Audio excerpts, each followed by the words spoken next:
Commencer par un PEA pour investir en bourse lorsqu'on est débutant est pour moi la meilleure option et je vais essayer dans cette vidéo de t'en convaincre. Pour cela, je t'ai préparé un diaporama où j'y présente les 3 principales raisons pour lesquelles il faut mieux ouvrir un PEA lorsqu'on débute en bourse. On se retrouve alors derrière mon écran. Donc tu l'auras compris, le sujet principal de cette vidéo, c'est savoir pourquoi il faut mieux commencer avec un PEA lorsqu'on veut débuter en bourse. Alors qu'est-ce qu'on va y voir dans cette vidéo? En premier lieu, je vais t'expliquer, mais très rapidement, qu'est-ce qu'un PEA, puisque je pense que si tu as cliqué sur cette vidéo, tu dois déjà savoir les bases de qu'est-ce qu'un PEA, mais on va quand même revenir sur les points principaux à savoir. Ensuite, en 2, 3 et 4e point, on verra les 3 raisons que je vais te détailler. Alors le PEA, donc déjà, qu'est-ce que c'est si on prend lettre par lettre? Mais c'est un plan d'épargne en action.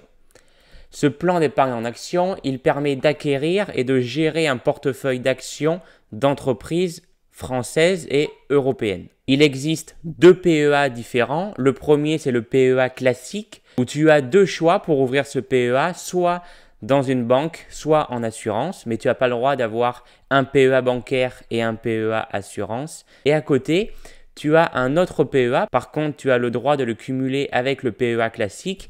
Il s'agit du PEA PME, donc lui qui va s'intéresser aux petites et moyennes entreprises, alors que le PEA classique, lui, s'intéresse plutôt aux entreprises du CAC 40 et autres entreprises. Voilà pour le petit point sur le PEA, comme je te l'avais dit, c'est très rapide. Ensuite, voyons la raison numéro 1 pourquoi il vaut mieux commencer avec un PEA. Il s'agit bien sûr que le PEA a un avantage fiscal sans faille. En effet, lorsque tu veux investir en bourse, tu as souvent 2 choses à payer. Il s'agit le premier des prélèvements sociaux qui s'élève à 17,2% et à côté de ça, tu as l'impôt sur le revenu, 12,8% à déduire de tes plus-values. Mais un PEA, c'est là sa grande force, c'est que l'impôt sur le revenu, il n'existe pas. Tu n'as pas d'impôt sur le revenu lorsque tu investis avec un PEA. Tu as seulement les prélèvements sociaux qui s'élèvent à 17,2%.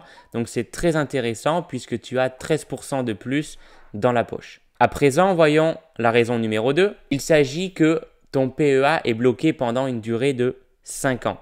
Je m'explique. Par exemple, tu as ouvert ton PEA le 1er janvier 2023, mais le 23 août, tu veux retirer une plus-value de 300 € que tu as réalisé ces 6 derniers mois.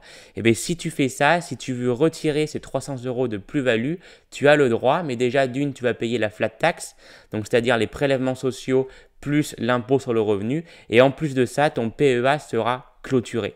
Donc c'est pour ça que je dis bloqué sur 5 ans, puisque normalement, lorsque tu ouvres un PEA, tu t'engages à ce que ce PEA soit bloqué entre guillemets, puisque tu as seulement le droit d'entrer de l'argent, mais tu n'as pas le droit d'en faire ressortir. Mais ça pour moi, c'est un énorme point positif, puisque c'est la meilleure option pour faire tourner les intérêts composés. En effet, comme tu vas le voir sur cette courbe qui représente la courbe exponentielle des intérêts composés, et bien là où c'est le plus dur en fait à tenir mentalement puisqu'on ne voit pas des plus-values directement, c'est vraiment les 5 premières années de ton PEA. Donc le fait que ton PEA soit bloqué les 5 premières années, finalement tu n'auras même pas le choix en fait de te dire non, je vais tout faire ressortir.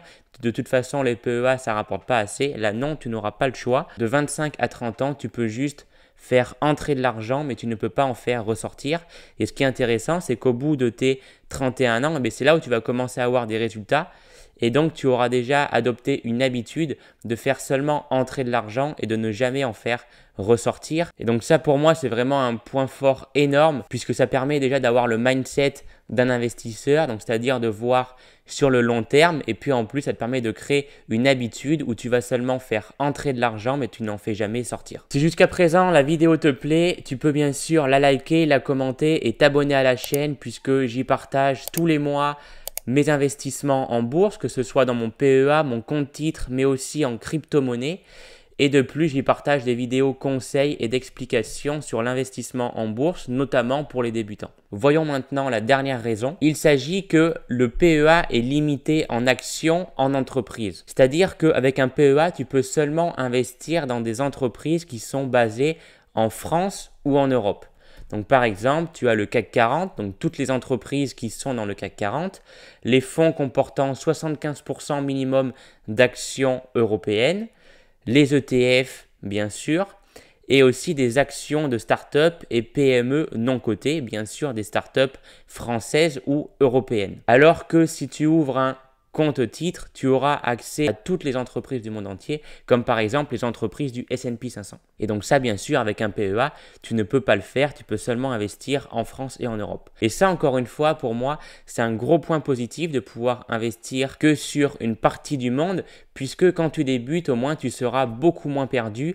Tu n'auras pas à réfléchir aux entreprises qui sont basées en Chine, aux entreprises qui sont basées au Canada, aux États-Unis. Non, tu auras seulement à te concentrer. Déjà, moi, c'est ce que j'ai fait sur les entreprises du CAC 40. Et ensuite, tu regarderas un peu les PME qui commencent à sortir en France ou en Europe. Et ça, quand on débute, franchement, je trouve ça super bien. Parce que sinon, je pense que si tu dois te renseigner sur toutes les entreprises du monde entier, bah, tu n'as pas fini.